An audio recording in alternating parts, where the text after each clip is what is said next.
Hello दोस्तों, I am Vijay Kumar and student of Shri Krishna medical college. दोस्तों, आज मैं आप सबके लिए गागर में सागर भर के लाया हूँ। इक्वालिब्रियम नाम का एक बहुत ही ज़्यादा केमिस्ट्री के केमिस्ट्री के सबसे डिफिकल्ट माने जाने वाले टॉपिक को मैं एक पेज में समराइज करके लाया हूँ। ये वीडियो आपके लिए ब्रह्मास्त्र साबित हो सकता है और आपको तभी ये वीडियो समझ में आएगा जब कहीं न कहीं आप इक्वालिब्रियम को काफ़ी डिटेल से स्टडी किए होंगे। मैं आपको इस वीडियो के माध्यम से ये बताऊंगा कि आपका उतना बड़ा 1 से 2 कॉपी में भरा हुआ जो कंसेप्ट है उसको समराइज करके आप एक पेज में कैसे लिखेंगे ताकि उसे बार बार आप रिवीजन कर सके। तो चलिए मैं प्रत्येक टॉपिक को बताऊंगा कि इस टॉपिक को कैसे लिखना है, क्योंकि इसमें बहुत ज़्यादा टॉपिक है और बहुत ही ज़्यादा पेचीदा चैप्टर है। तो चलिए मैं क्लास को स्टार्ट करता हूँ। तो चलिए दोस्त टॉपिक देखते हैं। पहला टॉपिक है इलेक्ट्रोलाइट। आप सब इलेक्ट्रोलाइट के बारे में पढ़े होंगे। इलेक्ट्रोलाइट का टाइप क्या होता है, एसिडिक इलेक्ट्रोलाइट और बेसिक इलेक्ट्रोलाइट, और उसका एग्जाम्पल यहाँ पे दिया गया है। उसके बाद के फॉर इक्वालिब्रियम कांस्टेंट होगा। के क्या होगा, इक्वालिब्रियम कांस्टेंट होगा। तो ये पहला टॉपिक था। अब हम लोग दूसरा टॉपिक को देखते हैं।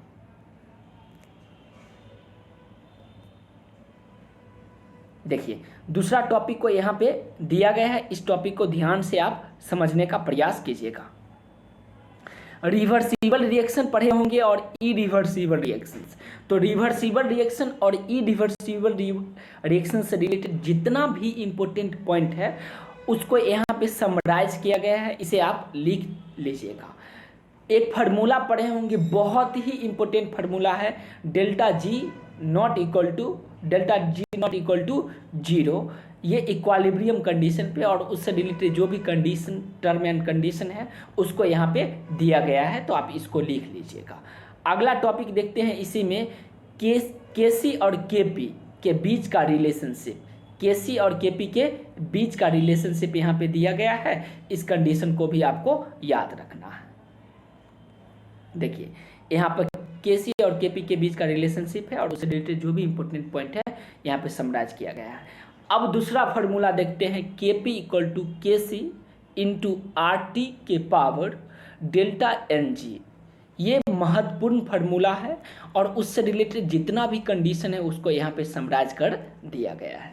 नेक्स्ट जो फार्मूला है दोस्त, उससे नीट में सवाल पूछा जा चुका है कई बार, एक बार नहीं बल्कि 2-3 बार इस टॉपिक से सवाल पूछा जा चुका है। आप जाइए और प्रीवियस ईयर निकालिए तो आपको इस टाइप का क्वेश्चन मिल जाएगा। तो उससे रिलेटेड जो भी फार्मूला है वहाँ उसको यहाँ पे समराइज किया गया है। उसके बाद total mass of equilibrium mixture.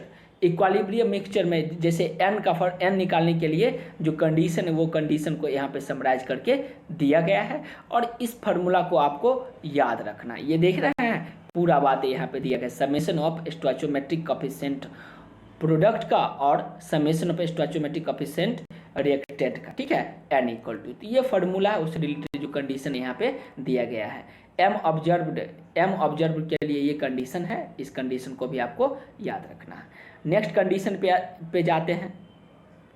Next पे ये देखिए, ये भी बहुत महत्वपूर्ण फार्मूला है और इस फार्मूला को यहाँ पे, इस कंसेप्ट को यहाँ पे समराइज किया गया है।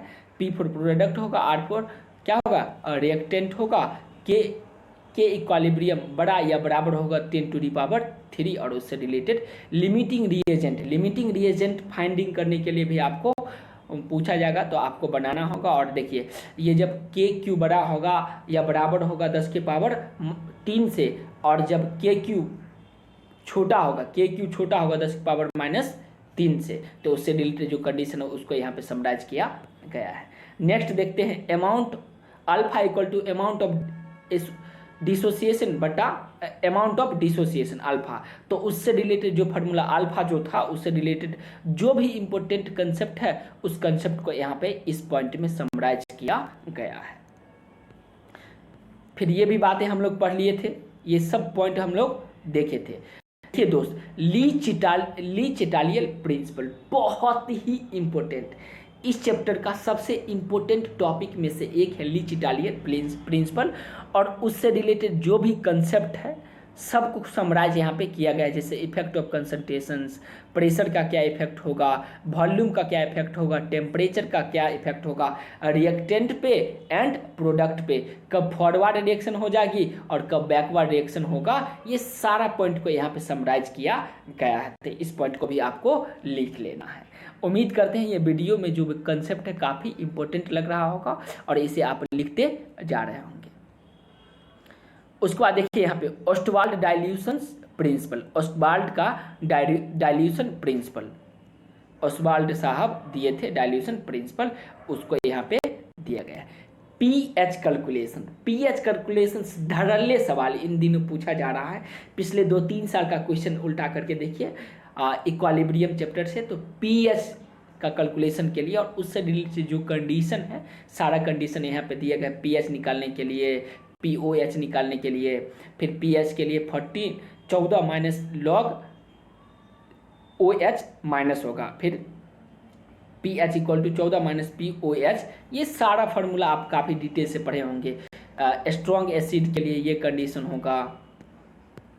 उसके बाद आगे दिखाते हैं स्ट्रॉन्ग बेस के लिए ये कंडीशन है, स्ट्रॉन्ग बेस के लिए ये कंडीशन है। उसके बाद effect of dilution, effect of dilution जैसे स्ट्रॉन्ग एसिड, स्ट्रॉन्ग बेस पे क्या इफेक्ट होगा डाइल्यूशन का, वो सारा पॉइंट यहाँ पे दी गई है।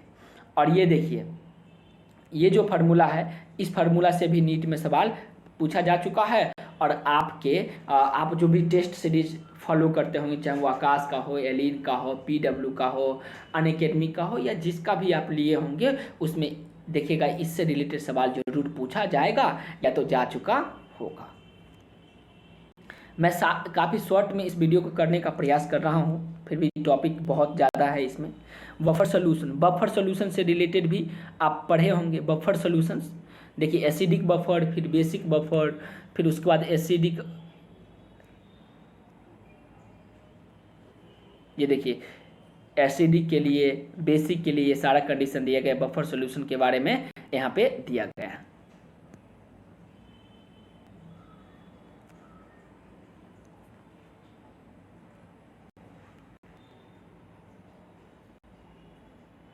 उसके बाद दोस्त देखिए ये जो टॉपिक है, ये जो लाइन है, ये लाइन भी बहुत इंपॉर्टेंट लाइन है। यहाँ पे मिक्सचर के लिए दिया गया है, ये सारा पॉइंट आप पढ़े होंगे।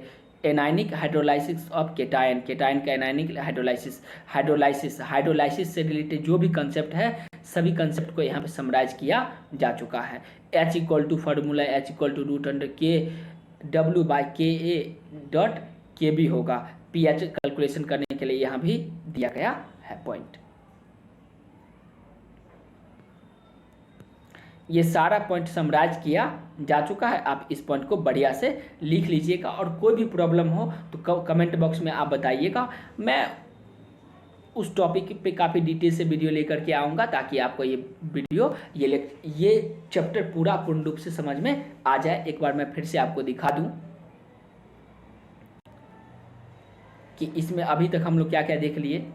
सबसे पहले देखिए दो टॉपिक आयनिक इक्विलिब्रियम आया, उसमें इलेक्ट्रोलाइट के बारे में देखिए, ओस्टवाल्ड डाइल्यूशन से रिलेटेड जो कंडीशन था उस कंडीशन को देख लिए।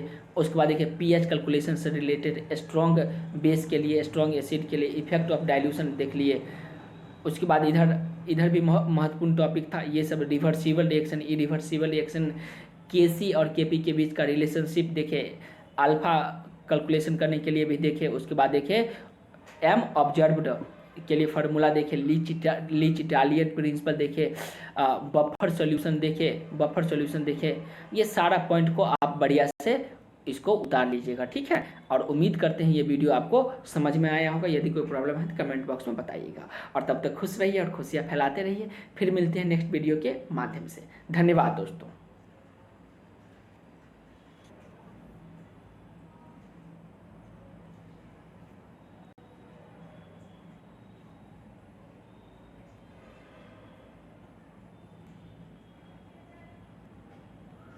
आप इसे सही से देख करके उतार भी सकते हैं।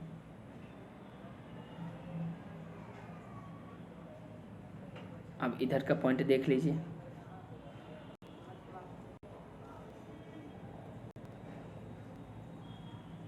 उम्मीद करते हैं आप सही से देख रहे होंगे। ये सारा कंसेप्ट को एक पेज में ही समराइज किया गया है। थैंक यू दोस्तों।